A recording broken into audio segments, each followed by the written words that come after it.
はいどうも、キスケです。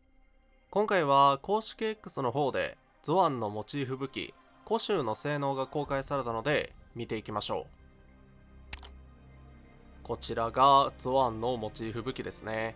見た目がドラゴンの頭みたいでかっこいいですよね。まず気質に関しては、意志、攻撃力アップ、圧政の3つです。これは予告番組の時点で公開されてはいたんですけど、まだ厳選できてない人はやっちゃいましょう。肝心の性能ですが、電磁ダメージアップ、装備中、自身が戦技でアーツ以上を消費するとき、一定時間、戦技による電磁ダメージがアップ。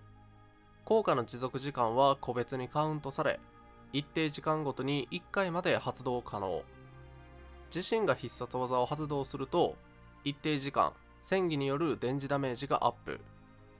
はい。まあ、ゾアンは突撃オペレーターなだけあって、ゴリゴリのアタッカー向け装備ですよね。ここで一つ気になってくるのが、戦技の電磁ダメージだけアップすることなんですよね。大抵の武器はスキルに指定がなくて、全体的にダメージを上げますよっていう効果が多いんですけど、ゾアンのモチーフ武器は戦技限定で火力を伸ばすみたいですね。それゆえにダメージ倍率がえげつないことになりそうなんですよ。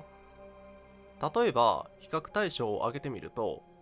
同じく突撃オペレーターのラストライト、専用武器がクラベンガーで、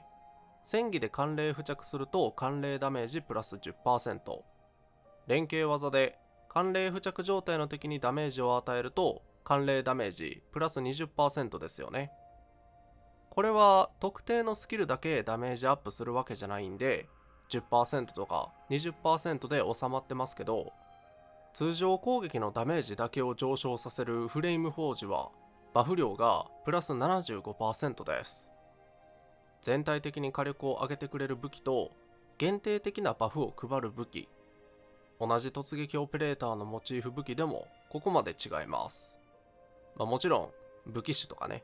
オペレーターの性能自体が違いますから、あくまでも目安ですけど、それを把握した上でゾアンのモチーフ武器をまた見てみると、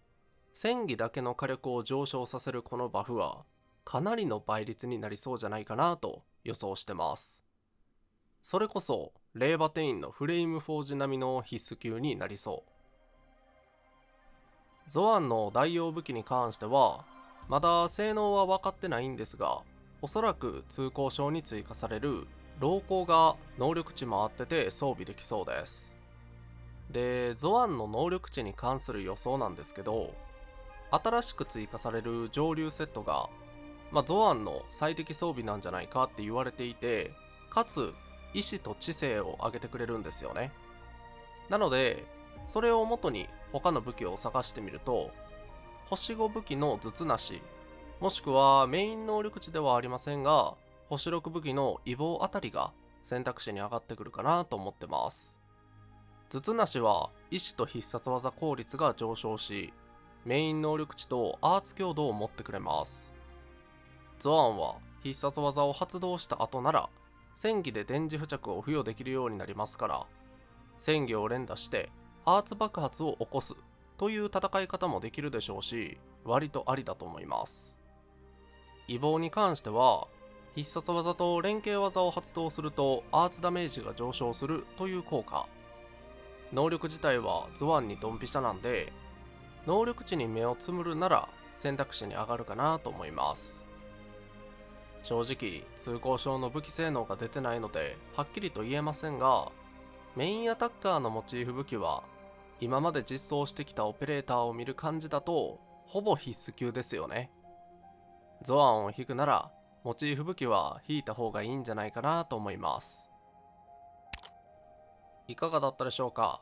今回はゾアンのモチーフ武器コシュの性能が公開されたんで見ていきました。運営的にもゾアンは力を入れているオペレーターでしょうし、とんでもない倍率になってても驚かないですね。皆さんはモチーフ武器に関してどう思いましたか？コメント欄で教えてください。このチャンネルではこれからもエンドフィールドに関する動画を上げていきます。この動画が良かったなと思った方は高評価で応援、チャンネル登録していただけると嬉しいです。